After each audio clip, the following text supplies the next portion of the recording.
bem-vindos a mais um episódio do Momento RPPS, o podcast feito especialmente para você dos RPPS pelo Brasil.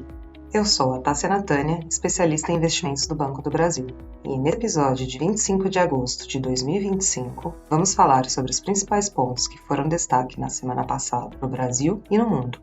Começando pelo cenário externo, na cúpula do Alasca, nem o presidente dos Estados Unidos, Donald Trump, nem o presidente da Rússia, Vladimir Putin, mencionaram um cessar-fogo em suas declarações após o encontro. Apesar de Trump ter afirmado, antes das negociações, que seu objetivo era convencer Putin a encerrar a guerra. O presidente do Fed, Jerome Powell, deixou aberta a possibilidade para um corte na taxa de juros na próxima reunião do Fed, ao afirmar que a mudança no equilíbrio de riscos pode justificar o ajuste da postura de política. No campo tarifário, os Estados Unidos e a União Europeia anunciaram a estrutura para um acordo comercial. Pelo acordo, o bloco europeu deve eliminar tarifas sobre todos os produtos industriais americanos e dar acesso preferencial e amplo ao mercado de frutos do mar e produtos agrícolas dos Estados Unidos. A Casa Branca reiterou a alíquota de 15% sobre a maioria dos produtos da União Europeia, incluindo automóveis e peças automotivas. E para os próximos dias, o que temos de agenda?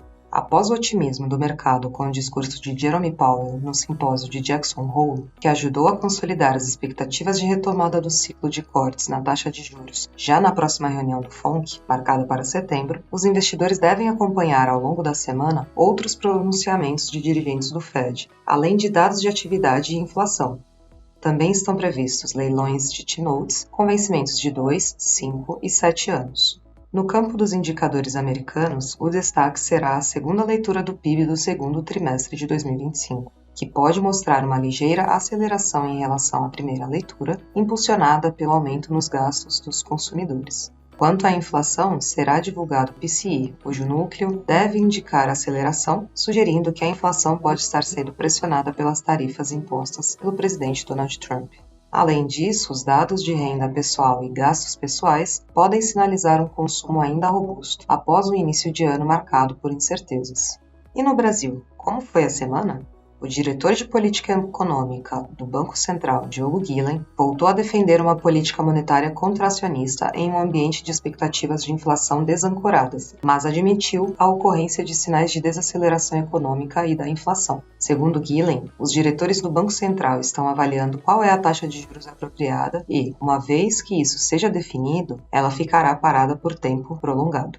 A ministra do Planejamento, Simone Tebet, reiterou a defesa da votação da proposta de emenda à Constituição, PEC 66, de 2023, que estabelece limites para o pagamento de precatórios e abre novo prazo de parcelamento de débitos dos municípios, com seus regimes previdenciários próprios e com o regime geral de previdência social. A Câmara aprovou, em votação simbólica, o requerimento de urgência do projeto de lei que amplia a isenção de imposto de renda para quem ganha até R$ 5.000 mensais.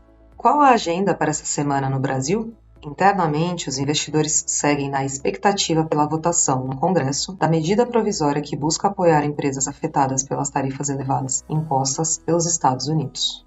A agenda econômica da semana traz uma série de indicadores importantes, com destaque para os dados de inflação, IPCA 15 e IGPM, nos números de mercado de trabalho, CAGED e o PNAD contínua, e sobre as contas públicas, dados do governo central e setor público consolidado. E como tudo isso impacta para a gente na busca pela meta atuarial? No cenário internacional, o discurso de Jerome Powell reforçou a percepção de que o Fed está atento à mudança no equilíbrio entre os riscos de inflação e emprego. Ao sinalizar que esse novo contexto pode justificar ajustes na política monetária, Powell contribuiu para consolidar as expectativas de que o ciclo de cortes na taxa de juros pode ser retomado já na próxima reunião do FONC, em setembro, um indicativo relevante para os mercados manterem o bom humor. Diante desse contexto, os ativos domésticos tendem a seguir o panorama desenhado para o cenário externo, com o dólar se enfraquecendo frente ao real em linha com os pares emergentes. A curva de juros devolvendo o prêmio de risco na esteira da queda do dólar e ambiente externo de propensão ao risco, e o Ibovespa se valorizando, seguindo as bolsas externas e commodities.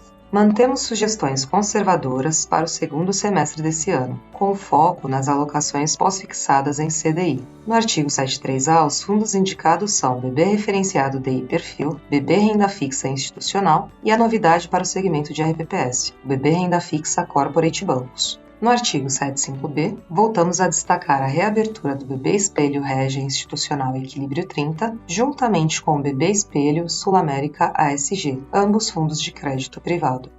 E aí, ficou interessado nas alternativas que falamos? Então não deixe de agendar uma reunião com a nossa assessoria e assim ter uma análise personalizada para ajudá-los na gestão dos seus recursos. Foi um prazer ter a sua audiência nesse episódio do Momento RPPS. Você tem sugestões de temas para conversarmos aqui? Manda pra gente. Fale com seu gerente de governo ou seu especialista de investimentos no BB. Então é isso, até semana que vem, Descomplicando o Mundo RPPS. Até mais!